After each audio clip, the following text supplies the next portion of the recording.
se tornaram alvos de questionamento recentes da PGR, a Procuradoria-Geral da República, e de decisões do Supremo Tribunal Federal.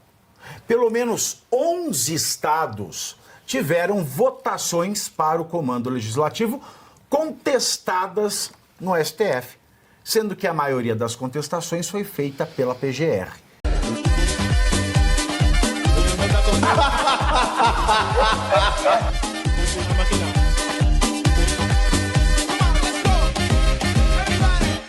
As eleições antecipadas para as presidências e outros cargos das mesas diretoras das assembleias legislativas dos estados brasileiros se tornaram alvos de questionamento recentes da PGR, a Procuradoria-Geral da República, e de decisões do Supremo Tribunal Federal. Pelo menos 11 estados tiveram votações para o comando legislativo contestadas no STF, sendo que a maioria das contestações foi feita pela PGR. Com exceção do Rio Grande do Sul, os estados têm a regra de dividir as legislaturas em 2 biênios, ou seja, cada mandato para os cargos das mesas diretoras dura 2 anos. Paulo Gonet, o PGR, todavia, argumenta que as eleições antecipadas comprometem a alternância do poder e a periodicidade de pleitos, além de ferir o critério da contemporaneidade e da razoabilidade. Veja, Paulo Gonet está nem aí para o devido processo legal, Paulo Gonet não está nem aí para o direito de uma mãe ficar em domiciliar por conta dos 2 filhos criança. Paulo Gonet não está nem aí para o prazo razoável da lei de abuso de autoridade. Paulo Gonet não está nem aí para a regra processual de revisão de prisão preventiva de 90 em 90 dias, que nenhum réu preso em razão do 8 de janeiro em prisão preventiva gozou. O Paulo Gonet não está nem aí para o fato de que traficante tem devido processo legal observado e pai de família sem antecedente criminal não. Paulo Gonet não está nem aí para um ministro supremo que é recordista em abuso, em crime de abuso de poder. Paulo Gonet não está nem aí para nada, mas ele está aí para a constitucionalidade da eleição feita nas assembleias legislativas dos estados. E o STF, assim, já anulou eleições para mesas diretoras em 4 estados. Ô, federação, hein, professor Suano? Tem federação nenhuma, né? Ora, até para ser coerente com tudo aquilo que a gente está falando, e eu particularmente falo quando eu elogio o sistema americano. Né? O sistema americano, cada estado define, afinal de contas, em função da sua Constituição e da sua Corte Suprema, cada estado tem uma corte. Ali nós deveríamos ter, porque nós temos aquilo que compete ao próprio estado, a corte do estado. Mas veja, até para ser coerente, eles não deveriam se meter independentemente de alguns casos serem realmente inadequados. Por exemplo, você já no primeiro mandato de uma presidência da Assembleia, você eleger para os 2 mandatos, isso é errado? Claro que é errado, mas aí é uma questão de princípio e de origem. Eu não posso cometer o erro de origem de dizer assim, se na Assembleia eles optaram por isso, eu vou me meter do governo central para dizer como é que eles devem fazer. Não, quem tem que fazer é o próprio Estado, é a Justiça do Estado, que deve estabelecer as regras e definir se elas estão sendo cumpridas ou não, mesmo porque cada Estado tem a sua Constituição. Não pode ultrapassar ou desrespeitar a Constituição Federal. Mas ali eles têm formas de definir. E aí fica aquela grande questão. Sim, quando você olha a razão pela qual houve a intervenção, você acaba chegando à conclusão de, nossa, mas tem coisas estranhas mesmo. Como é que ao invés de eleger a mesa diretora, ou melhor dizendo, a presidência da Assembleia, no final do ano, que seria o adequado, como é que eles já estão definindo agora em abril? Ou no caso em que eles definiram já as duas presidências consecutivas? Está errado isso? Claro que está errado. Fica aquela grande questão. Em sala de aula eu já encerro. Eu sempre falo com os alunos quando eles têm problemas. Eu digo, não peça para eu resolver os teus problemas. E não vá na coordenação pedir para que eles resolvam os teus problemas. Resolvam vocês. Porque no dia que vocês pedem para alguém resolver o problema, vocês entregam a liberdade para essa pessoa que está resolvendo por você. Exato. É vício de origem. Isso é muito fácil. E agora, por que ele não está preocupado com o Congresso não ter votado a LOA? Por que ele não está preocupado com o que ele deve estar preocupado? Eu posso viver só uma dúvida aqui nessa Fatores notícia. externos? Não, só uma dúvida. O PGR tomou a iniciativa de questionar ou algum partido questionou?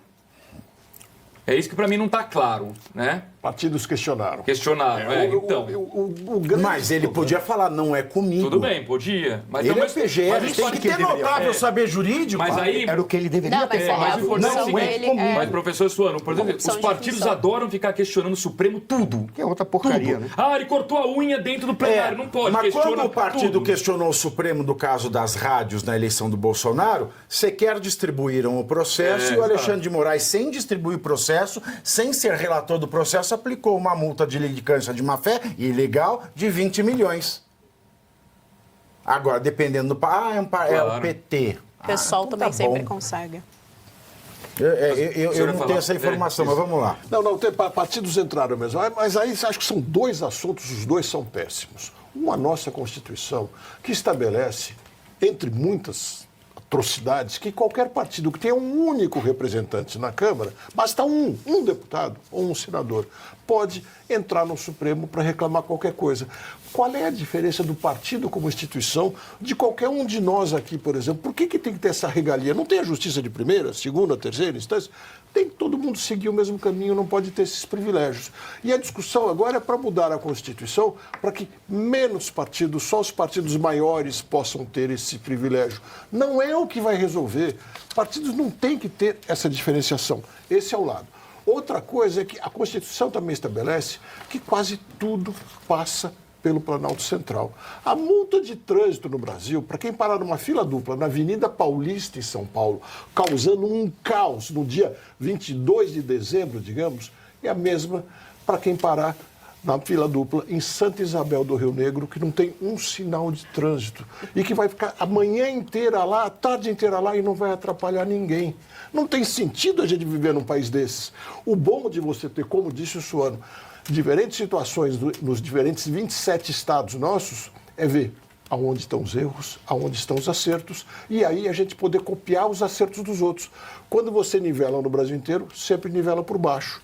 Um caso típico é agora quererem proibir os celulares em todas as escolas do país. Da escola dos meus filhos nunca pôde ter celular, mas por decisão de pais e mestres. Aí faz sentido, porque pode ter uma escola que por alguma razão queira ter um debate com o celular na sala de aula e não podemos generalizar.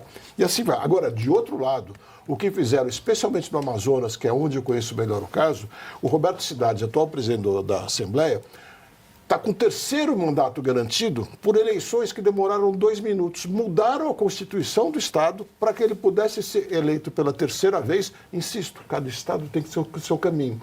Mas quando o presidente muda a Constituição para poder ficar 3 mandatos e faz as eleições consecutivas que demoraram 2 minutos, está na cara que isso também não é coisa boa. Né? Tipo a reforma tributária. Né? Que ninguém... E a reforma tributária? Por que o PGR não vai em cima da reforma tributária que acaba com o Pacto Federativo? Não, eles insistem em abrir as nádegas na nossa cara e fazer... E achar que a gente é bobo. A gente não é bobo, a gente sabe explicar. Agora, se você souber contra-explicar, se contra-explique. Mas para ninguém dar entrevista, para mim ninguém... É difícil... Mas esse caso aí também é uma questão de ocupação de espaço, tá? Isso daqui na prática é ocupar espaço, eles não querem que esse espaço seja ocupado, então eu preciso inventar qualquer desculpa, qualquer coisa, para que as mesas diretoras não tenham pessoas que não são pessoas que cometem crimes antidemocráticos. Então, como eu não quero que esse espaço formalmente seja ocupado, institucionalizado, institucional, eu preciso, obviamente, barrar.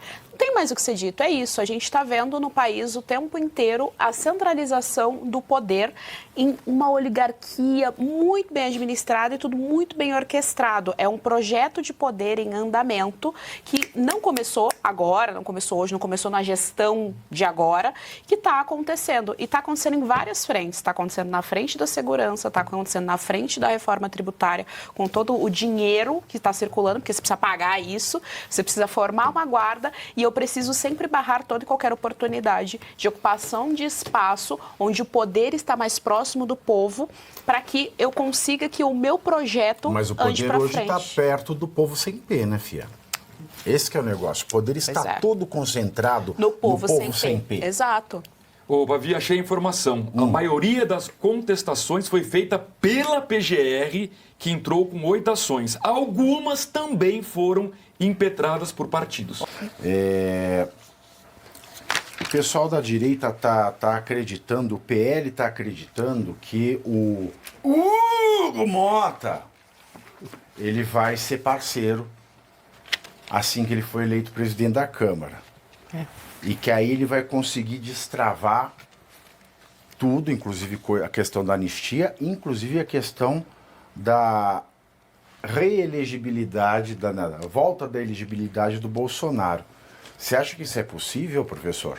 Não acredito, Pavinato. Primeiro, o Hugo Mota ele vai trabalhar em função exclusivamente dos seus interesses. Uma vez ocupado o cargo, parece que muda a natureza do indivíduo. E aí ele vai trabalhar, ele só vai ficar à direita quando aquilo o beneficiar para as negociações que ele pode fazer com os demais parlamentares. Tudo aquilo que contrariar a possibilidade dele manter a sua posição, ele vai simplesmente postergar. Não, vamos marcar. É simples. 2 reuniões. A primeira reunião para marcar a segunda para fazer um grupo de trabalho. Apesar de ele ter votado sempre na pauta do Temer, votou contra a Dilma no impeachment, ou seja, apesar dele ter esse histórico, se tornou presidente da Câmara, muda a natureza. Aí ele já não é mais um deputado comum e ele vai seguir os seus interesses. Você votou na pauta do Temer e do impeachment sabendo que o Temer viria a ser o todo-poderoso, né? Exatamente. E além disso, a indicação dele, né? Ele é o candidato do Arthur Lira que vem fazendo vários nadas em termos de anistia. Então, assim, eu acho que é um pouco de ilusão do PL e me entristece ver uma pauta tão importante que é a anistia, porque, repito, tem pessoas presas sofrendo neste exato momento, portanto era só uma pauta que deveria parar este país. Me entristece ver que ela só se tornou uma moeda de troca, uma negociação, como se fosse um caso muito simples e não que demonstre o que acontece nesse país. O Pavinho, apenas uma frase. Com Hugo Mota na presidência da Câmara dos Deputados, tudo pode acontecer, inclusive nada. Tudo vai ser uma dança da motinha? Mota envenenada?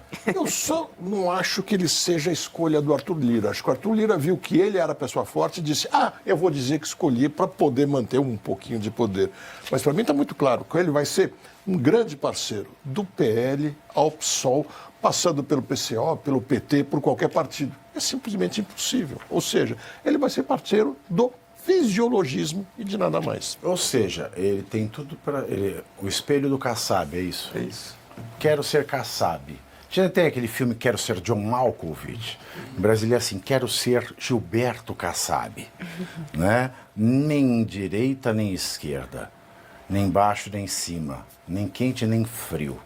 Nem gordo nem magro. Nem bom nem mal. Quem é? Gilberto Kassab.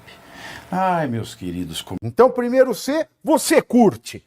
Que é o preço deste programa. Quanto vale o ingresso para ver este palhaço neste picadeiro bonito? Vale uma curtida. Vale o seu like, o seu joinha, o seu gostei. Então, a sua obrigação é curtir. Se puder, comente. Porque quem comenta ajuda no engajamento. Então, primeiro C é curtir. Segundo C é comentar. O terceiro C, o que seria muito louvável, seria você compartilhar. Tem um link que é a setinha, uma setinha assim, meia bomba. Sabe aquela, a setinha da pipa do vovô que se esforça? Você vai lá, copia o link, cola no seu Orkut, no seu Facebook, no WhatsApp, no Telegram, manda sinal de fumaça, pombo correio, não é pombo correio do banheiro, é o pombo correio que leva as mensagens, você passa para todo mundo que você gosta, para quem você não gosta, você também passa. Então, curtiu, comentou, compartilhou e se puder, se quiser, se o seu bolso comportar e se seu coração assim permitir, contribua com este programa que vai substituir o Jornal Nacional. Olha que pretensão maravilhosa, hein? Se liga, ô Bonner, nós vamos derrubar o Jornal Nacional. Esta é a meta.